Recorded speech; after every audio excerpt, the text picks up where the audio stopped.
Michel, quelle est l'origine de ton handicap? L'origine de mon handicap, c'est la polio. Irritant. Est-ce difficile au quotidien? Oh, pas trop, oui. Il y a des moments où c'est difficile, c'est normal. L'handicap, quand même, joue. On peut pas suivre tout le monde, on peut pas faire. On fait des choses, mais enfin, il y a d'autres choses qu'on ne peut pas faire et qu'on aimerait faire. Enfin, ça, c'est habitué, en fait.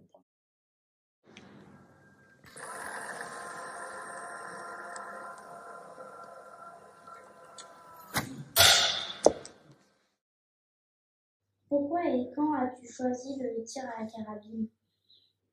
Alors, j'ai choisi le tir à la carabine parce que, bon, au niveau du pistolet, je ne pouvais pas, j'avais pas assez la force dans les bras pour pouvoir lever le bras et les tenir. Puis j'avais 2 collègues qui faisaient du tir et qui m'ont demandé un jour, ils m'ont dit, il faut que tu viennes avec nous. Et j'ai dit OK, et je suis parti là-dedans. Je suis parti dans la carabine avec les 2. Quels sont les aménagements du tir handisport? Alors, au niveau des aménagements, au niveau du tir handisport, il y a beaucoup, parce que ça joue au niveau suivant l'handicap. Alors, suivant l'handicap, il y a des classifications. Il y a les SH1 et SH2, donc, et les SH3. Donc, les SH1, c'est ceux qui peuvent tirer ou debout ou assis sur un tabouret.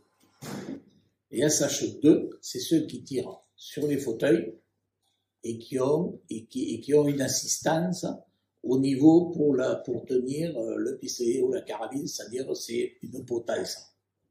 Et le troisième, c'est les non-voyants.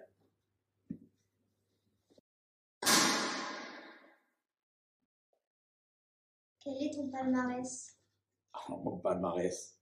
Alors, si vous voulez, au niveau de l'individuel, c'est-à-dire le palmarès individuel, au total, j'ai eu 21 médailles. Et en équipe, j'en ai eu 5. Alors, si vous voulez, je vous donne un individuel, ça fait 6 en or, 7 en argent et 8 en bronze. Quand et pourquoi as-tu décidé d'entraîner? Je pense que c'était dans les années 2000 quand j'ai commencé à faire l'entraîneur parce qu'il fallait quelqu'un. Et puis, moi, j'avais l'expérience au niveau des compétitions. Donc, j'ai dit, je vais mettre mon expérience et mon savoir au niveau pour les autres. Tiens, bon, c'est la Garmin. Et tu vois que là, c'est la cible, c'est le cercle. Donc, automatiquement, tu vises là-bas, au bout, tu as un cercle. Donc, il faut que tu arrives, que quand tu vises, ce soit bien aligné. La première chose. La deuxième chose, c'est air comprimé, donc il y a des plombs. Donc, automatiquement, tu ouvres, là,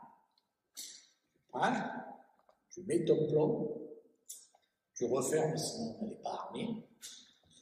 Et quand tu as fait ça, tu la prends. Alors bon, là, c'est moi qui le fais parce que normalement, comme moi j'ai le bras faible, je tire sur une montagne sur toi, tu auras le bras, tu la mettras, normalement, je te montre. Et après, tu vises, tu mets bien la tête, parce que ça, il faut bien le faire, c'est le principal. Bien la tête, tu vises bien. Là, quand tu es là, tu respires, la carabine va monter, tu souffles juste un peu, et quand tu es d'aplomb, 1, 2, 3, et tu lèves la tête. Peux-tu nous parler d'une personne qui t'a marqué dans ta carrière d'entraîneur? Oui, je peux dire qu'il y en a eu deux. Il y en a une, bon, que je vous ai parlé, c'est Yann, que j'ai pris à l'âge de 15 ans, j'ai maintenant. Puis il y en a un, bon, Yann, mais il y en a un qui m'a marqué, c'est un jeune que j'ai rencontré un jour, et il avait un handicap, c'est que dès que tu tapais dans les mains ou quoi, il sursautait. Et moi, je l'ai rencontré, j'ai dit, écoute, tu vas venir avec moi, et moi, je te garantis que tu vas tirer et tu feras. Et je l'ai amené au championnat de France.